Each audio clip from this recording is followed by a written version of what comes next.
Now, this is the reviewer workshop. People often are authors and reviewers, and more people are being asked to review a bit earlier in their career than perhaps they would have been in the past, for two reasons. Firstly, because it's seen as a useful activity by researchers to become reviewers, and secondly, there's more need for reviewers as more and more papers are being sent in to journals.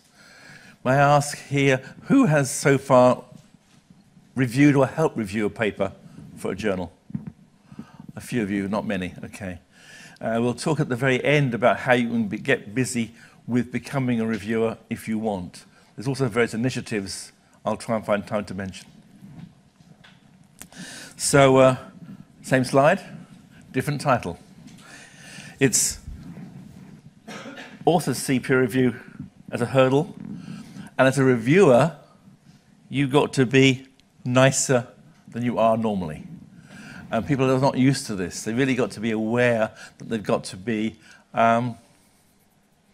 sensitive to the needs of the author, who often are not that experienced, and they don't want a very critical, harsh, nasty comment. They want what's called constructive criticism, not destructive criticism.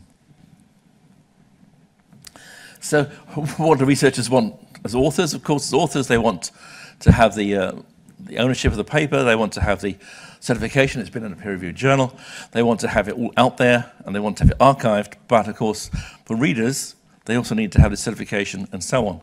So it's very interesting. So the whole process is, depending on which field you're in. If you're in a very small field, then everyone knows each other.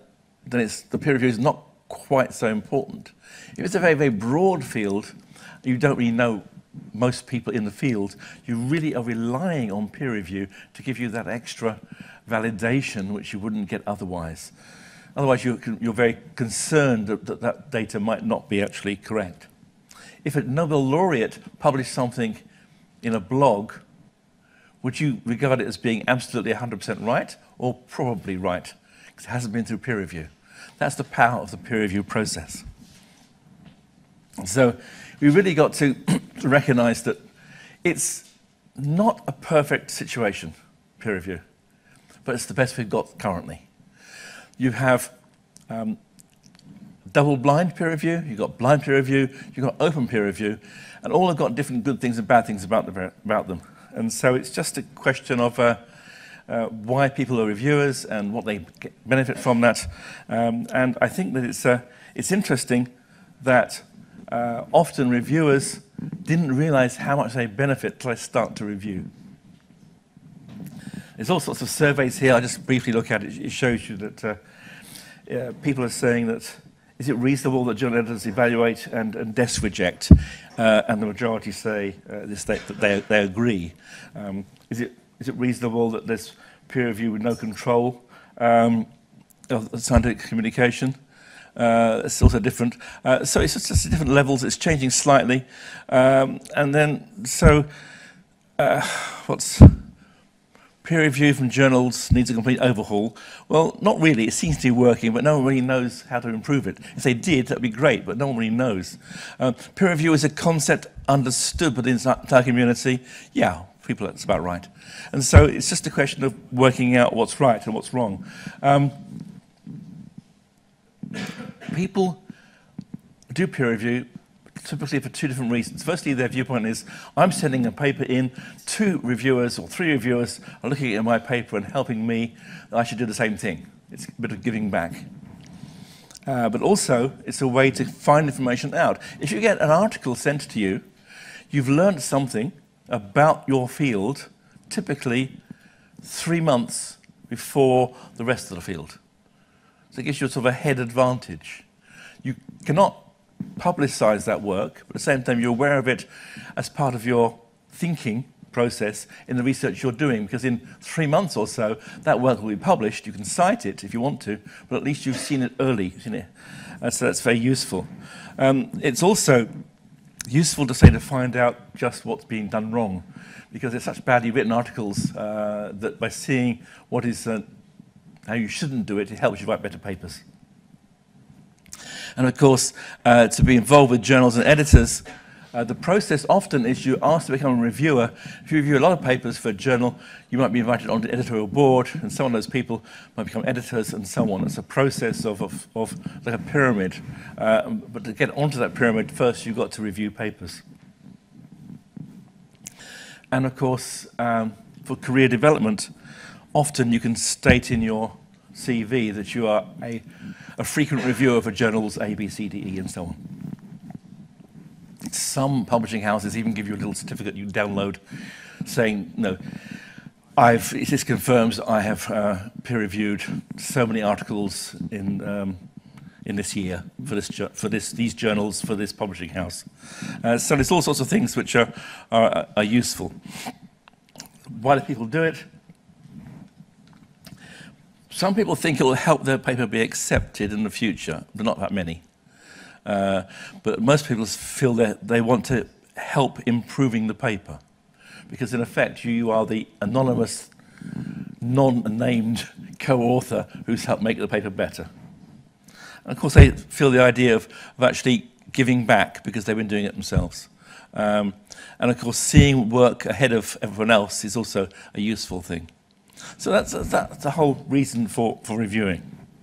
There was a time about 4 years ago, but the Chinese Academy of Sciences said to researchers in China, it would help your career if you're a reviewer. And so we had literally hundreds of people asking us to be a reviewer without actually knowing what it involved or actually going through the process. So that was a very difficult learning process for us to deal with. And there are certain training courses now for reviewers, which there weren't in the past. But so people were saying that we should improve the formal training of reviewers, which we're trying to do. And it's easier to do peer review than it used to be because you can get access to the information. And also people say, I enjoy reviewing. So there's a lot of people that just enjoy reviewing. So that's sort of an interesting process going on. So why do people decline reviews? Well, if you're asked to review a paper and it's outside your field, you shouldn't have been asked. The editor was doing a bad job. So outside my area, okay, fair enough. If you're too busy, what you're supposed to do is you're supposed to really say, I'm too busy, I suggest this person. And you give a link or a name or email address or something. So there's all various reasons for doing it. But many people just take everything coming along. The purpose, of course, is it selects the best manuscripts. It's fine. Sees how original it is, and that's the very important thing, is it original or not? It's not always able to do that, but that's the hope. It should be able to detect plagiarism, it doesn't always. Should be able to detect fraud, but doesn't always. And so there's certain limits of peer review currently we know about and we're trying to work on to help that. The time taken to review papers varies. A skilled reviewer in, say, the life sciences area will take 5 hours, up to 5 hours, sort of a typical sort of thing. So 4 hours average, 5 hours. If it's in your social sciences, it can be far longer, much more discussion to go through.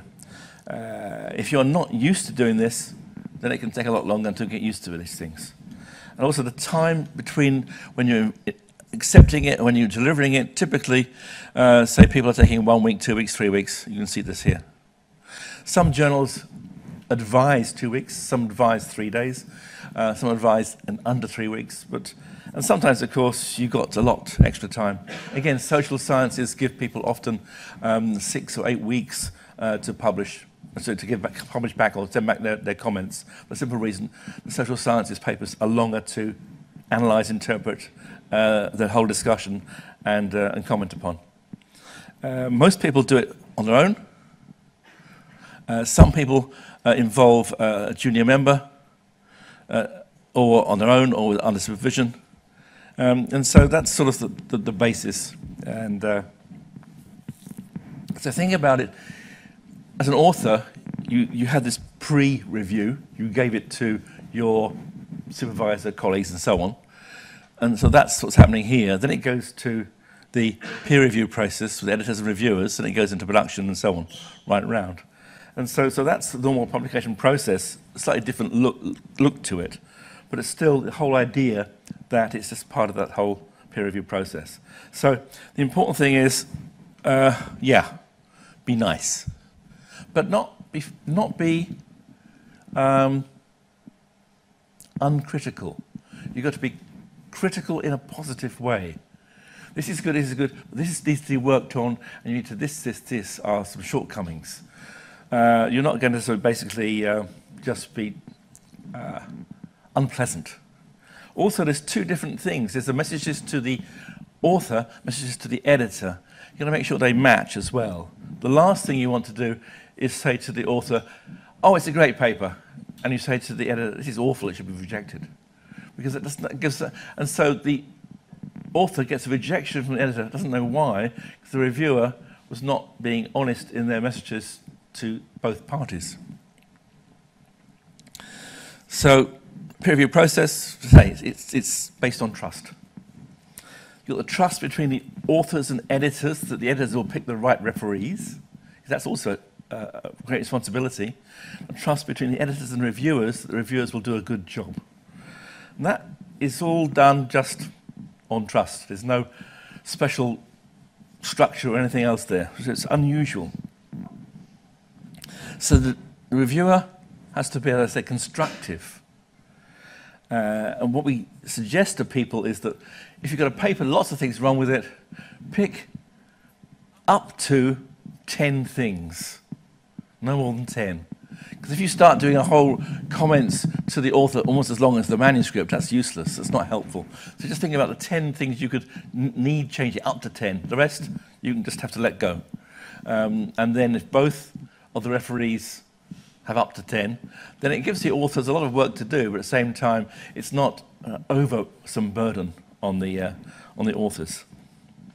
How would you like to be treated as an author? That's how you should be thinking about treating the authors as your reviewer. It's interesting that as an author, you want the review to be handled very quickly. As a reviewer, you think you've got all the time in the world. It's almost like schizophrenia. So you've got to think, okay, I want this to be handled quickly. If I was an author, I'll try and handle it as quickly as I can. And so the thing that reviewers are looking for, they're looking for novelty, of course, looking for quality, and so therefore, preferably both. This idea of actually clearly written and good content. And what's originality of work. If you find things that are not very good, so weaknesses in a method or so on, you should actually be drawing attention to that to help the authors change. And the writing style, again, if you see things that needs to be commented upon, you don't need to rewrite the manuscript. You could say the English is a concern, it needs to be really worked on by an English native speaker. So you actually can, that's a sort of a message to the editor and the author. And of course, ethics. Have they mentioned the right thing about the human ethics or the animal ethics? Have they got the right sort of certification and so on?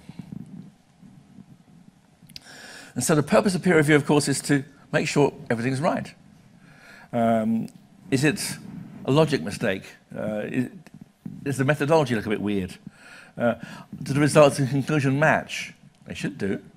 Remember we were talking about earlier in the author workshop?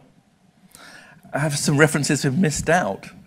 Are there things that the referees spotted when they were doing a search with their keywords and found you haven't mentioned, and it's important to have?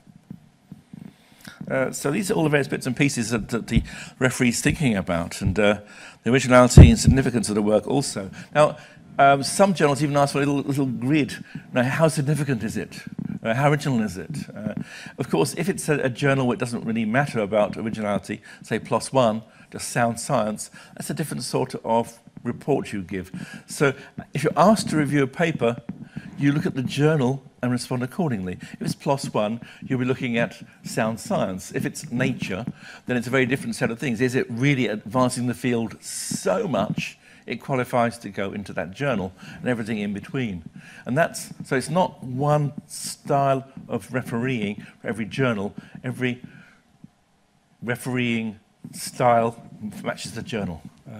We find that also if we have new editors, the new editor coming on board regards themselves as if they're actually being an editor for, say, Cell Press, and their typical rejection rate is about 99%.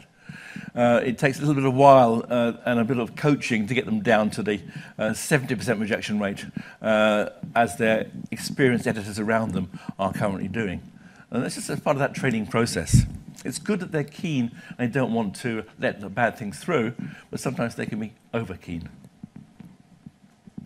So again, do all methods have a result? Have all results been described? Are the conclusions based on results? So that basically is what I was showing in the author workshop. But that's, again, what the referees need to look at. They're trying to help the editor out to see if all the things which are necessary have been covered. An editor tends not to read a manuscript until after it comes back from peer review. They'll glance at the figures, the conclusion, the introduction, the abstract, and decide who to send it to.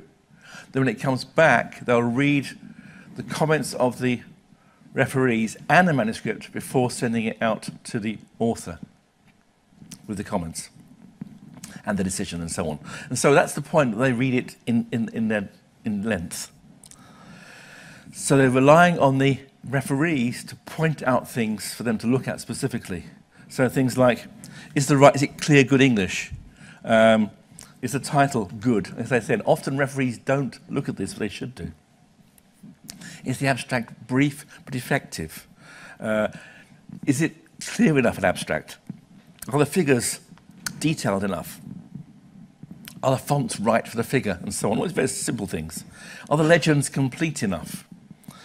Can the tables be condensed? We don't want a big, huge table, so it's short and snappy. Can the tables sometimes just go into supplementary files? There's too many of them. These are all the various things you've got to be thinking about as what's redundant? What is not necessary? What's the minimum amount of that iceberg which you can share with the actual reader?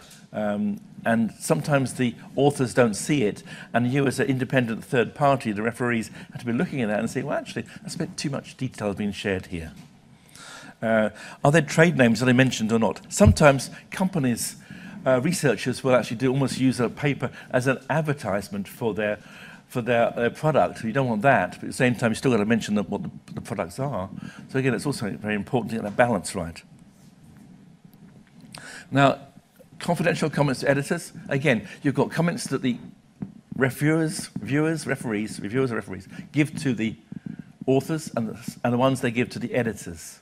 The ones they give to the editors are not seen by the authors. That's important.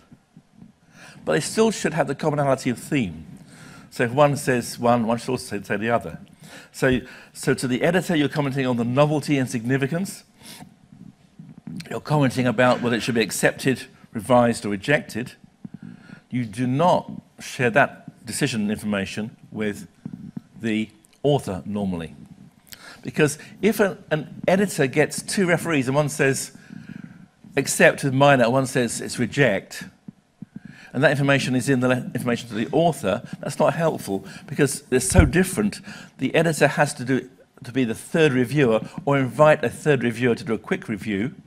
And often they'll ask a board member, giving them both sets of information and said, we've got such a difference here, can you be the third party and do a third review quickly and give me your comments? And that board member does this extra review, and that combination then helps the editor make a decision. As I said, they're confidential comments, they're not disclosed to the authors. The comments to the authors, you're talking about what's useful, what's helpful, how you should improve things. And that's the important thing. What references might be missing, how you could do a better discussion, perhaps the clarification of how the figure was described, perhaps the figure legend's not good enough, and so on. As a reviewer, you might not realize it, but when you get this article, this manuscript, it's actually confidential. It's confidential data. It remains the property of the authors until they transfer the copyright to the publishing house. You can't walk around the university and say, hey, I got this I've got to review. it's confidential. You might choose to share it with someone else, but that's a bit different thing. It's a very specific things. If you have printed it out to write all over it and so on, fine. You should destroy it afterwards, and also you should delete it from your hard drive once the decision has been made by the editor. You should hang on to it until then in case you need to go back to what you said originally when you get the revision. If you are a reviewer and you suggest major revision, expect you will get back that paper a few weeks later to look at to see if they've addressed all your concerns. The one thing the editors hate is when someone does a review and then refuses to review the revised version. Because if you've got to find a new reviewer, they're going to find other things they don't like, and that's not fair on the authors. So again, if you act as a reviewer, recognize you will probably get the paper back in its revised form. And if you have shared the reviewing task with someone else, and that's often how people get involved, their senior colleague or their professor or something actually has said to them, hey, do you want to help out with this? And we'll do it together. Or you start off and then we'll comment about it. Because it's teaching the junior person how to review. That's great. But what the senior person should do is when they send in that manuscript to the editor, they should say, editor, for your information, there were not just me doing this, but someone else. This person has co-reviewed this particular paper. Here's their details. So firstly, it's for ethics. You're very clear that someone else has seen it. And secondly, it's saying to the editor, this person is a potential reviewer in the future, so please add them to a reviewer database.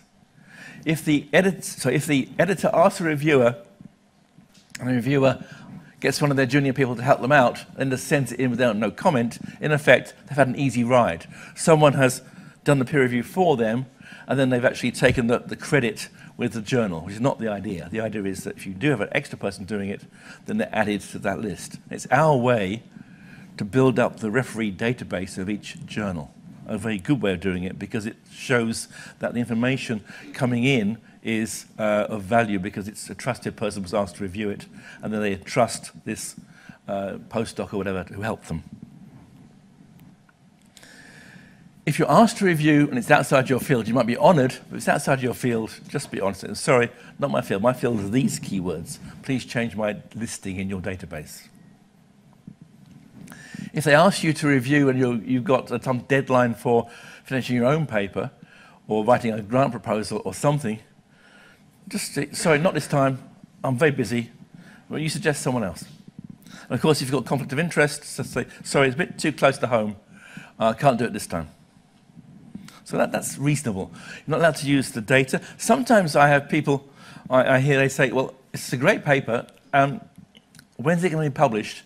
Because as soon as it's published, I want to contact the authors publicly and say, great article I've just seen published. I'd like to talk to you, and can we do some collaboration? They're not going to say the reviewer. They're saying, basically the day after it's published, they spotted it. They'll contact that author as a reader, not as one of the referees. Again, it's confidential peer review. Must be honest, critical, and of course the important thing is to provide suggestions for improvement. That's the job. Make it better. Also, sadly, your job is to look at papers to see, are there duplicates? Is there plagiarism? Are some of the figures look a bit suspect? The editor's already got the overlap score, which doesn't go out to the referees. And if it's too high, it won't even go out. It'll be a desk reject for too much data overlap or something. That happens. If there are problems with ethics, it's the job of the publisher and the editor together to come up with some ethical solution, which might involve writing formally to the authors and the vice dean of research or whatever about some ethical problem, or if it's already been published, and then go back, then think about retraction. So, as I said, when it comes in, first you get this. It's called rejection without external review, or desk reject. They look what comes in and if it's good enough or not. And typically, so this happens to be the phrasing that European Journal of Pharmaceutics and Biopharmaceutics explained to new editors, because they have several editors, that they say, okay, well, is it in scope, out of scope? Is it too preliminary, like not doesn't advance the field enough, not new enough? Is it not novel enough? And if that's the case, it's a desk reject. If the language is not good enough, it's a desk reject. If part of it's been printed before, that's also, without being cited, that's too much overlap, which will show up in a plagiarism report. If you're putting something as an author into a preprint service, like bioarchive or something like that, that's fine. That's a preprint service. It's not called prior publication, except for Nature, Science, and Cell Press. All other journals in the world say that preprint services are fine, but those 3 journals, no. And of course, if you find multiple submissions, that's also something that's not good. Sometimes we'll get information with the same paper, almost same paper, from almost the same group of people. You think, what's going on here? Same data set, 2 papers coming from this. No. So this happens. And our checks help the editors reject things. So the reviewer process, typically 2 people, I said, are asked, sometimes 3. There's one journal I know of, what's it called? Antioxidants and redox signaling. They ask 6 people to review. When they get at least 4 comments back in, they send them all off to the author, off you go. That's not very helpful because, in effect, sometimes they're opposites. So it's up to the editor to see if there's any things wrong between the 2 comments of the referees. If there are 2 things wrong, they can say, well, this first referee, point 3, and the second referee, point 7, are opposites, so go with the second referee, ignore the first one. That's the clarity the editor should do. If you as an author now, author hat, see this sort of information, referees' comments clashing, go back to the editor and say, hey, referees' comments are wrong, are different. Which one do I choose? I can't do both. And normally the editor will say, oops, sorry, and give you some hint, some advice here. So as I said in the author workshop, they're reviews by 2 people. The reviewer sees the abstract alone initially, and then they get the full article. And then what happens is the referee's comments have got to be looked at by the authors, and then if they are not adequately expressed, sometimes what happens is there's 6 comments and the authors do 5 of them, ignore the 6th one, the most important one. And so then you as a referee, when you get back the revised version, say, well, thank you, that it's nice that the authors have taken up most of the points, but they haven't addressed this point yet. This still has to be addressed, or else the paper is still technically far too weak to publish. That's your role as a reviewer, to comment on the revision when it comes back in. So remember, the referee decides, so the referee recommends, the editor decides, but you've also got to be very, very clear on revisions. Have they done what you suggested? Have they addressed your concerns enough? Bearing in mind, there's 2 referees with different concerns. So it could be certain things that have been worked on. You think, oh, that's interesting, I hadn't thought of that. I'm pleased the other reviewer caught that one, which is great. If you get a paper and you're hanging on to it for too long, and the other person's come in with their comments, often the editor or the editorial office will say, hey, come on, you're being too tardy here, come on, you speed up here. And of course, as I said, there's a disagreement between the 2 reviewers. You might have a 3rd one. Sometimes, if a paper is rejected, the author might say to the editor, excuse me, I don't agree with this. Can you put it out a 2nd time to 2 new referees, please? And sometimes an editor will say yes, and sometimes they will say no. But still, that option is available as part of that whole process.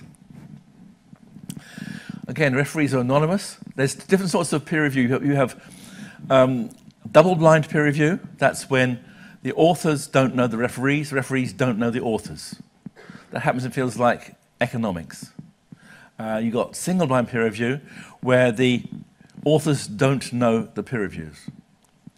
And then you have open peer review, whereby the manuscript's up there, people publicly comment on it with their names and affiliations. What tends to happen with that is you get less honest, less critical comments, unfortunately, we found. because people don't want to upset their friends. Let's face it, you've got a friend has sent in a manuscript with a few glaring errors, so you like the friend, but at the same time it's bad science. You've got to say that it's bad, and here's what needs to be fixed. But you'd rather not do it publicly. So that's why at the moment open peer review is not working very well, because of the human condition. Just one of those things.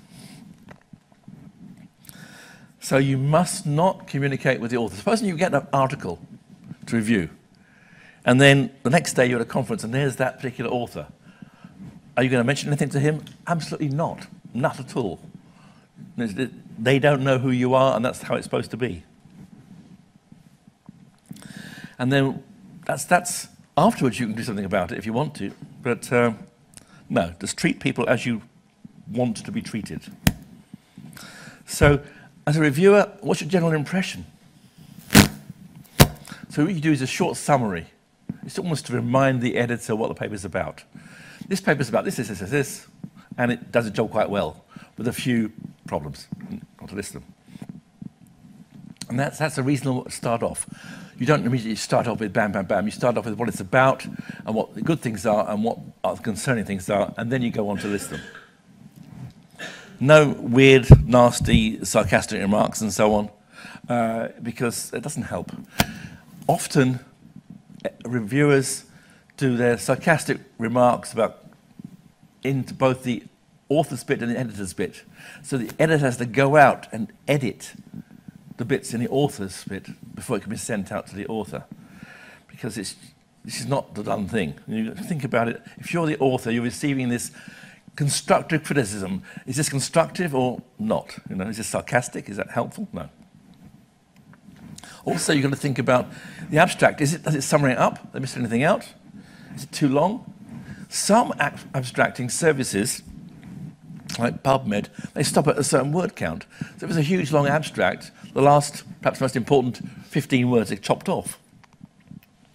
So if it's a health science or life sciences type abstract, they really have strict word limits because of people like PubMed.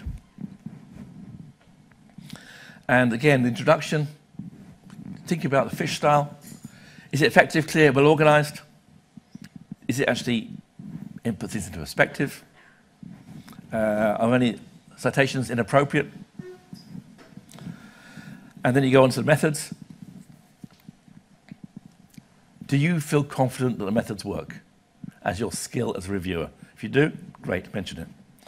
Should the method be better developed, either in the supplementary file or in the methods, so that it can be clearer followed? Can you, in your mind, visualize the author going through those steps and getting what they say they do? If it's written well, you should do that. If it's not written well, you cannot visualize it, so that's a concern, because it's your job to act as the quality filter to make sure the method can be properly replicated.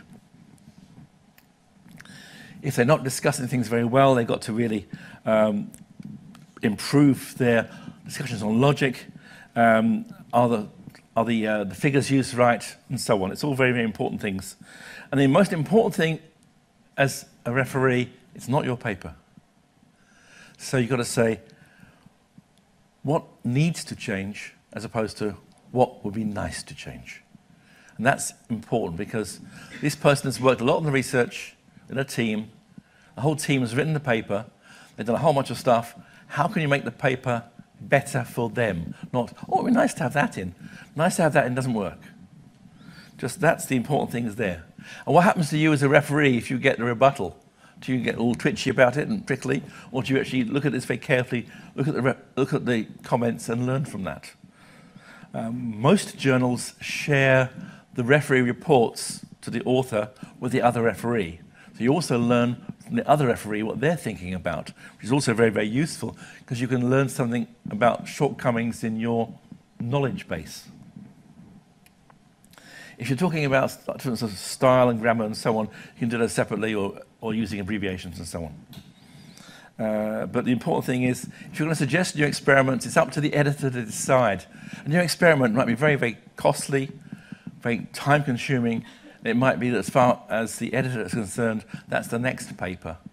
So it's not the be-all and end-all. At the end of the day, it's the editor who decides, not the referee. If you keep being invited to a journal as a reviewer and you keep suggesting things, the editor keeps ignoring you, you might want to consider perhaps not reviewing for that journal anymore and going somewhere else. That's also possible. It's your time, it's your decision. If there's a few claims a little bit over the top, you might want to suggest that they wind down a bit the claims. And of course, references, tables, figures, everything there, everything good, everything clear. And particularly figure size. Is it obvious what's going on there? Do they need to do a higher quality figure? Because they have the high quality figure you can download, and there's the figure they put into the manuscript. Is this good enough, or should it be more detailed? Is it clear to a reader what's going on? You are an experienced researcher in the area, that's why you've been asked to be a reviewer. Is it clear what they're explaining? If not, they need to make the figures clearer.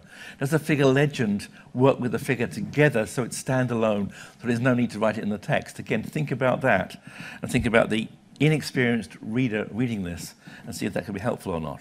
And of course, before it even gets out to the referees, there is the plagiarism check, but so that's used.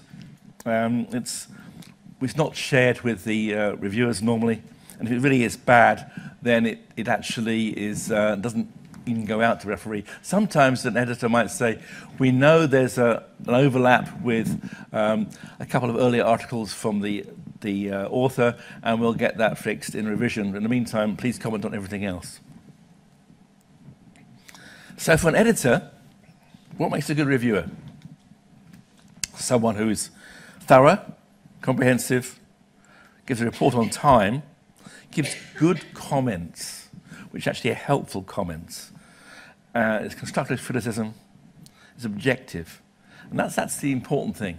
And that's what they rely on. So many editors who are new to being an editor are surprised with how bad some reviewers are. Top scientists in the field are asked to review a paper, and the comments come back, and it's just awful. Not very constructive, like, oh, awful paper, badly written. That's not helpful.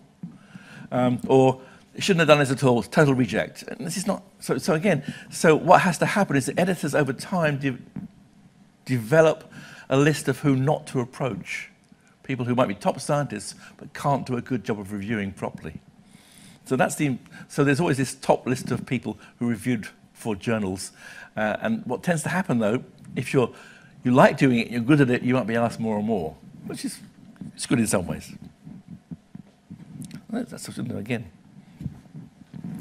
If you want to become a reviewer yourself, you could contact the journal editor-in-chief, which is interesting, because it doesn't always happen that they want to do that, but as we have with the Chinese Academy of Sciences. But what you can do, you can just say, well, here's my keywords, here's my CV, I'd like to become a reviewer for your journal. And then some journals ignore that.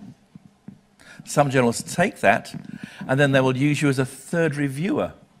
They will actually look at two reviewers that normally was used and yours, and then they look at your comments and see if they're of value or not. And if they're useful, they'll probably add you to the list, or they might use you a second time as a third reviewer. And then also they will share the comments of the two regular reviewers with you, the junior reviewer, to get you to see what the other reviewers have said. It's a learning process. This is structural in some ways. There's actually, I don't know if you've heard of the Journal of Molecular Biology. They have a training program for peer review on the job. It's called volunteers, volunteer peers.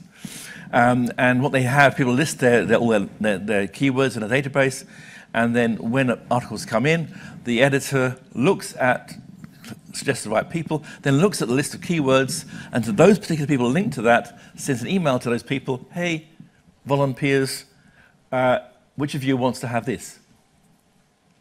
First one in gets it. And when they get it, they're the third reviewer, and then anyone else is too late.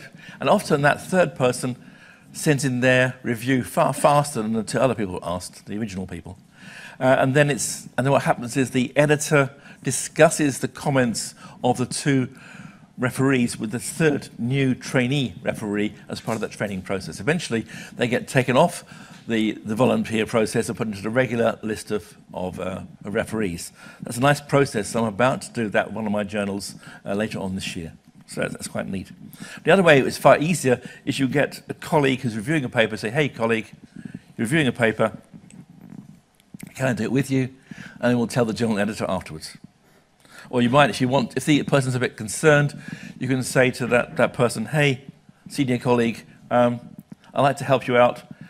Just check with the journal editor first, and then we can do it, either way. But that's the way to get you involved. Here you got the researcheracademy.com, which you have for a certificate. Also has just recently a certified peer reviewer course, which gives you a bit more confidence in becoming a peer reviewer.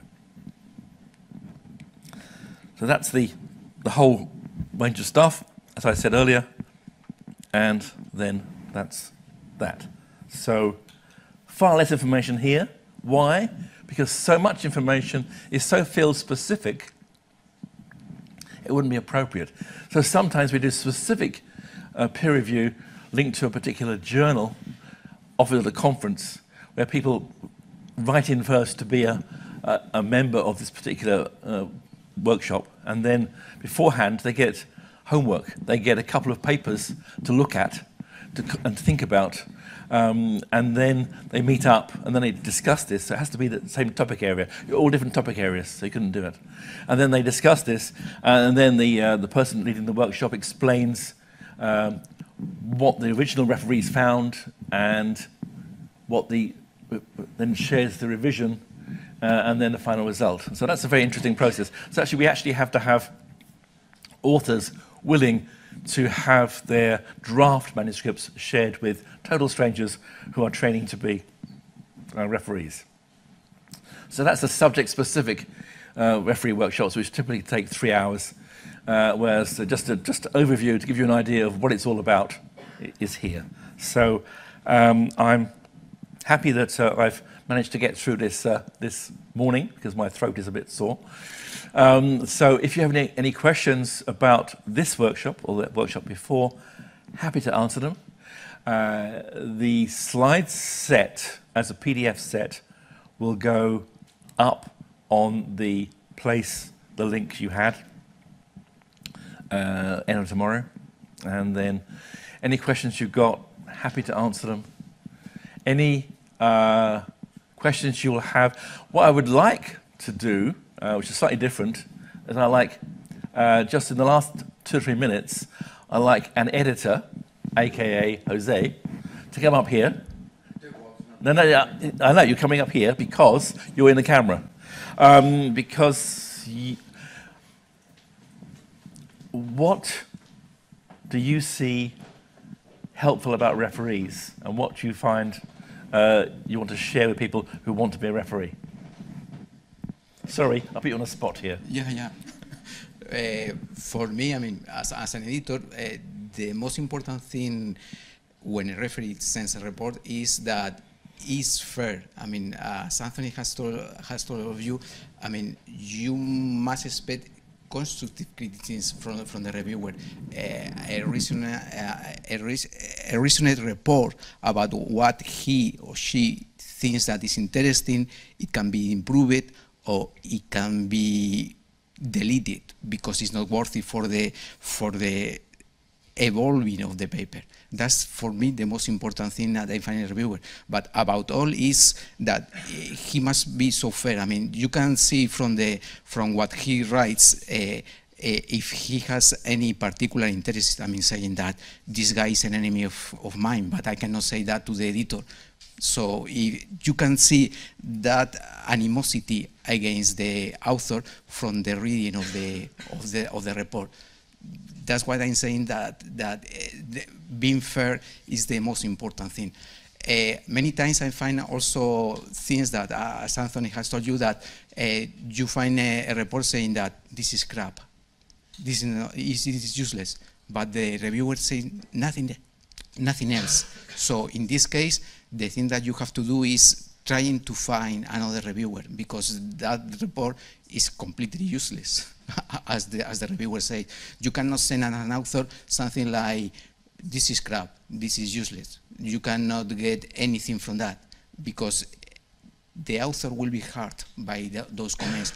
And always, always, always, you have to treat the author as you would like to be treated when you are the author. Yeah, yeah. And it's sometimes easy to be annoyed as an author because they haven't cited you. But at the same time, you've still got to be professional and actually come up with good suggestions. And sometimes referees try and get themselves cited. Yeah. Let's say, the author should consider citing perhaps these papers, and half of them are from that referee. So if you as an author get that, you know exactly who the referee was. Yeah. So, yeah, this is not good, not ethical at all, but it happens, I'm afraid. We're humans, not always perfect, huh? All of us. And that happens many times in the last, for instance, in the last reports I have got, you can see that the reviewer comments her own papers, saying to the author, you have to include these comments coming from this recent report, or you have to include this one from this 2 years before report, and you know that the reviewer is in the list of the author. Yeah, yeah, it happens, you know. It's one of those things. Of course, as an author, if you're picking a few reviewers, see if you have papers in your article from them. You're going to suggest reviewers, aren't you? So you're going to suggest reviewers, and you've got no articles of them in your list of references. Why are you selecting them as referees? Firstly, and it could be, if you're going to select them as referees and they use as referees, it would be handy to perhaps have 1 or 2 papers of theirs in your list of references. Again, the human condition. It happens. It's a people game. And of course, the final thing, remember, as a referee, you are just giving advice, and you've got to accept the fact that sometimes editors will ignore you, which is hurtful, but it happens. As an author, you also got to accept sometimes an editor is just against you. Just walk away and go somewhere else. It's your paper, you own it, withdraw it, go somewhere else. So you always have that control, self-control, which often people don't realise they've got that level. Okay. Are we good? Should we finish? Any questions? Well, in case we'll stop the recording, and then any questions you got off camera, we'll do separately. Thank you. Great.